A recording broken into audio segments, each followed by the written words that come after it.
Assalamualaikum warahmatullahi wabarakatuh. Nama saya Dinda Alia Hairunisa dari kelas 7B Manajemen NPM 1911000077.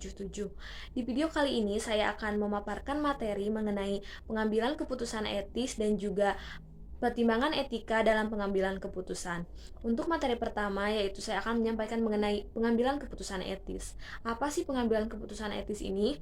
Pengambilan keputusan etis ini merupakan suatu proses di mana individu-individu ini menggunakan dasar pemikirannya untuk menentukan mengenai suatu isu tertentu apakah benar atau salah.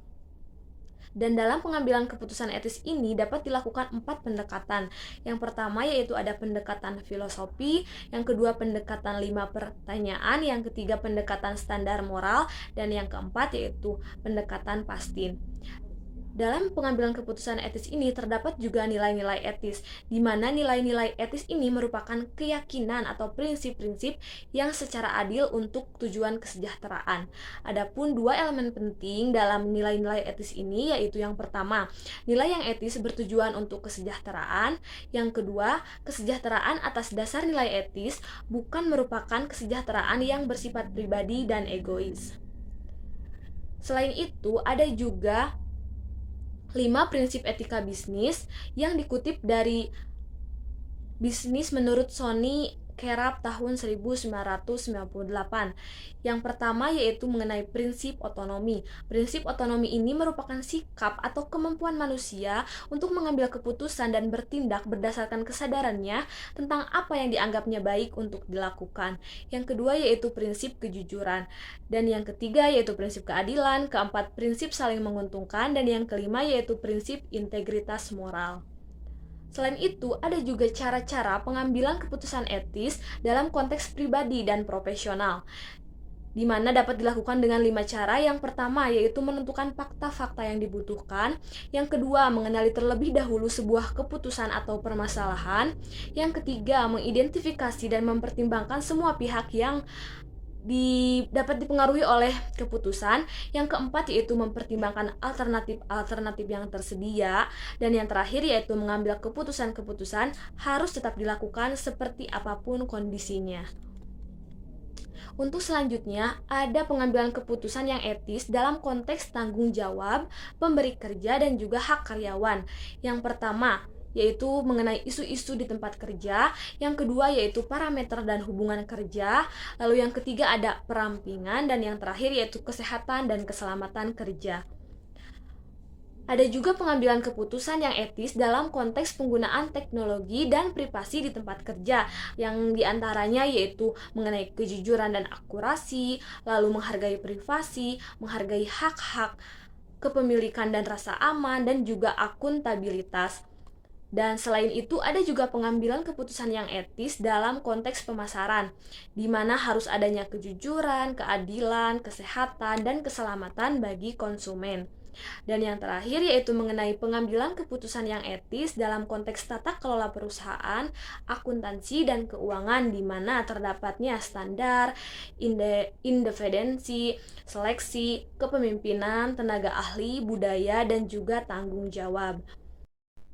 Untuk materi selanjutnya yaitu mengenai pertimbangan etika dalam pengambilan keputusan. Sebelumnya harus kita ketahui terlebih dahulu apa itu etika. Etika merupakan adat istiadat atau kebudayaan, dan budaya itu sendiri berarti hasil karya cipta manusia yang dihasilkan dan telah dipakai sebagai bagian dari tata kehidupan sehari-hari. Dalam budaya ini ada yang dinamakan kekuatan budaya, di mana budaya yang kuat memiliki potensi yang jauh lebih besar untuk berkoordinasi dan kontrol perilaku secara implisit. Selain itu, budaya yang kuat juga senantiasa memiliki nilai-nilai baik formal maupun non-formal yang dianut dan dijalankan secara bersama dan berpengaruh pada perilaku dan peningkatan kinerja pimpinan dan juga anggota dalam suatu organisasi. Dan yang terakhir, kegiatan untuk menguatkan budaya organisasi ini dapat dilakukan melalui pemberian contoh dan teladan yang baik.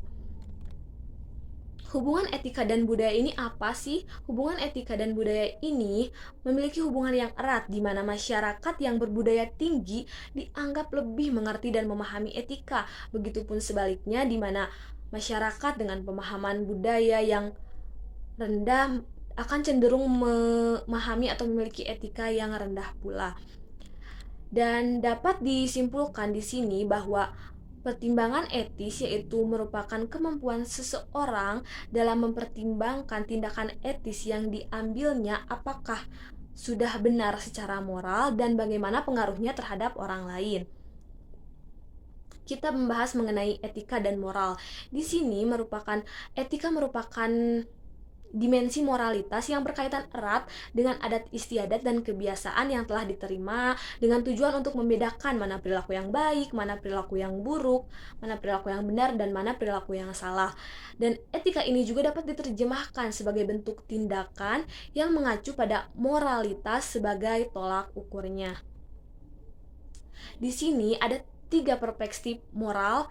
Yang pertama yaitu agama, yang kedua hati nurani, yang ketiga aturan-aturan yang tertulis maupun tidak tertulis. Selanjutnya yaitu mengenai perspektif etika. Di sini ada 3 perspektif. Yang pertama, perspektif Islam yang mengacu pada ketentuan Al-Quran dan Sunnah. Yang kedua, perspektif Barat yang didasarkan pada rasio yang berakar pada pemikiran manusia tanpa diikat oleh moralitas yang berakar pada keyakinan atau agama. Dan yang ketiga, perspektif lingkungan sosial di mana memiliki pandangan yang sama dengan perspektif Islam, yaitu sebagai filter bagi perilaku individu dalam menjalankan kehidupannya. Untuk selanjutnya yaitu pendekatan etika dalam pengambilan keputusan, di mana ada 4 pendekatan. Yang pertama yaitu ada pendekatan manfaat, di mana perilaku moral ini harus menghasilkan kebaikan bagi kelompok mayoritas. Yang kedua ada pendekatan individualisme yang bertujuan atau mengarah pada kebaikan yang lebih besar. Yang ketiga ada pendekatan hak-hak moral, dan yang keempat yaitu ada pendekatan keadilan, di mana keputusan-keputusan moral ini harus memenuhi nilai keadilan, kesetaraan, dan tidak memihak. Lalu ada juga beberapa hal yang perlu dipertimbangkan dalam pengambilan keputusan. Yang pertama yaitu penentuan tujuan, lalu ada proses pengambilan keputusan, lalu penerapan tindakan yang telah dipilih, dan pengawasan berkelanjutan terhadap konsekuensi. Dan untuk pembahasan yang terakhir yaitu mengenai permasalahan-permasalahan yang terkait dengan etika bisnis, diantaranya masih sering ditemukannya perusahaan-perusahaan atau tindakan perusahaan yang merugikan masyarakat. Lalu ada juga keputusan bisnis yang mengedepankan keuntungan jangka pendek tanpa memikirkan dampak dalam jangka panjang. Lalu masih banyak juga perusahaan yang melakukan PHK secara tidak jujur atau tanpa sebab, memperkerjakan karyawan di bawah umur, memberikan gaji di bawah normal, dan juga masih ditemukannya perusahaan yang tidak memberikan fasilitas jaminan kesehatan, dan yang terakhir yaitu masih lemahnya undang-undang atau peraturan yang berkaitan dengan etika bisnis, ketenagakerjaan, dan juga lingkungan hidup. Cukup sekian yang bisa saya sampaikan. Mohon maaf atas segala kekurangan dan kesalahan. Semoga apa yang saya sampaikan dapat bermanfaat. Terima kasih atas perhatiannya. Wassalamualaikum warahmatullahi wabarakatuh.